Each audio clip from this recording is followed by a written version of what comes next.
Hello guys, welcome to my channel learn finance with GK. आज फिर से मैं आ गया हूँ आप लोगों के सामने एक नए टॉपिक के साथ, एक ऐसे फाइनेंशियल इशू के साथ जो कि इन्वेस्टर्स के पर्सपेक्टिव से जो कि काफ़ी क्रूशियल समझा जाता है। और इन्वेस्टर्स जो कि अपने पोर्टफोलियो को बनाने से पहले, अपने इन्वेस्टमेंट को बनाने से पहले, किसी स्टॉक में इन्वेस्ट करने से पहले इस रेशियो को ज़रूर वो देखता है। इस रेशियो को इवैल्यूएट करता है और कंपेयर करता है जिस सेक्टर में उसे इन्वेस्ट करना है, उसके उसी जिस स्टॉक में उसे इन्वेस्ट करना है उसी सेक्टर के अलग अलग स्टॉक्स में उसका पीयर कंपैरिजन करता है। तो आइए आज हम लोग डिस्कस करेंगे आरओसीई के बारे में कि आरओसीई क्या होता है। तो बने रहिए वीडियो के एंड तक, और वीडियो अच्छा लगे तो वीडियो को लाइक ज़रूर कीजिएगा। आइए स्टार्ट करते हैं। देखिए, what is ROCE? The term ROCE stands for return on capital employed. ROCE का फुल फॉर्म होता है रिटर्न ऑन कैपिटल एम्प्लॉयड, ठीक है।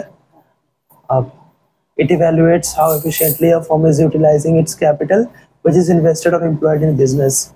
ये दिखाता है, शो करता है कि कंपनी जो है, जो ऑर्गेनाइजेशन है, वो कितने एफिशिएंटली जो कैपिटल इन्वेस्टेड है कंपनी में उसको कितने एफिशिएंटली यूटिलाइज कर पाती है उससे प्रॉफिट जनरेट करने के लिए, ठीक है। तो ये इन्वेस्टर्स के पर्सपेक्टिव से तो ये इम्पोर्टेंट रेशियो है ही। तो आप लोग भी जब जैसे मान लीजिए कोई स्टॉक में इन्वेस्टमेंट करोगे तो उससे पहले कंपनी का आरओसीई को ज़रूर देखिएगा। इसके इसके साथ एक और वीडियो है आरओई, जिसे रिटर्न ऑन इक्विटी कहते हैं, उसे मैं अपने चैनल पे अपलोड कर चुका हूँ, तो आप उस वीडियो को भी ज़रूर चेक करिएगा।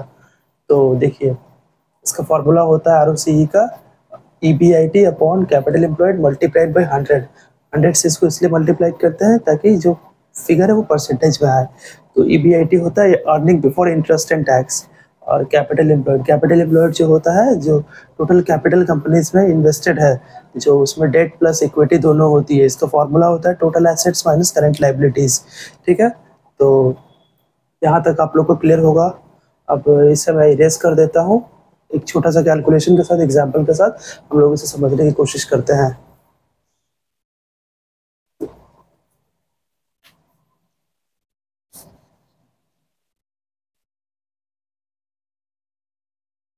जैसे मान लीजिए हम लोग कोई एक फर्म लेते हैं, कोई एक कंपनी का नाम करते हैं, रिलायंस इंडस्ट्रीज का ही ले लेते हैं,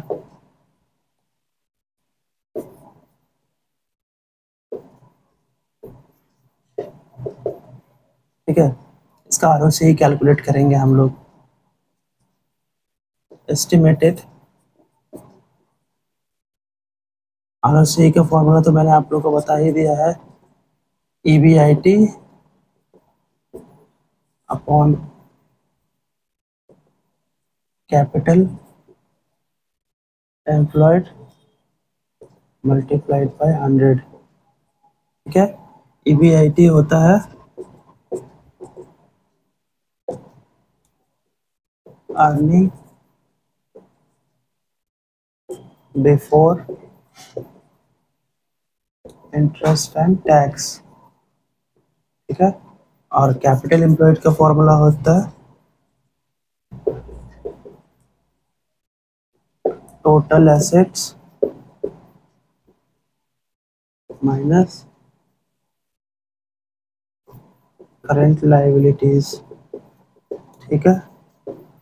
अब जैसे EBIT होता है, EBIT क्या होता है? EBIT का मतलब होता है कंपनी का जो भी खर्चा होता है, जो भी उसका टैक्सेस होता है, उसको उसको माइनस करने से पहले जो फिगर होती है, जैसे कि टोटल, जैसे मैं एग्जांपल बताता हूँ आपको। जैसे मान लीजिए रिलायंस इंडस्ट्रीज का टोटल रेवेन्यू या टोटल सेल्स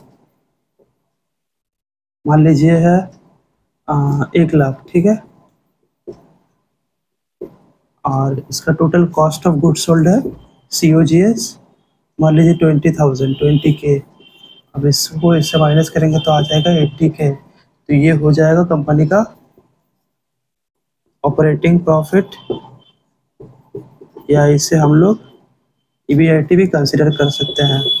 इसके बाद जो है इंटरेस्ट और टैक्स जो है वो इससे लेस करते हैं, तो हमारे पास जो फिगर आता है उसको बोलते हैं नेट इनकम या नेट प्रॉफिट, ठीक है। तो अभी हम लोग यहाँ पे सिर्फ EBIT को लेंगे। EBIT ये मेरा एक छोटा सा एग्जांपल लिया EBIT को समझाने के लिए आप लोग को। और जो कैपिटल एम्प्लॉयड होता है वो कंपनी का टोटल एसेट्स होता है, और उसको कंपनी का जो करंट लायबिलिटीज है उसको उससे लेस करते हैं, तो इतना आता है। अब जैसे इसका मान लीजिए EBIT मेरा 80,000 हम लोग का आ गया, और कैपिटल एम्प्लॉयड देख लेते हैं।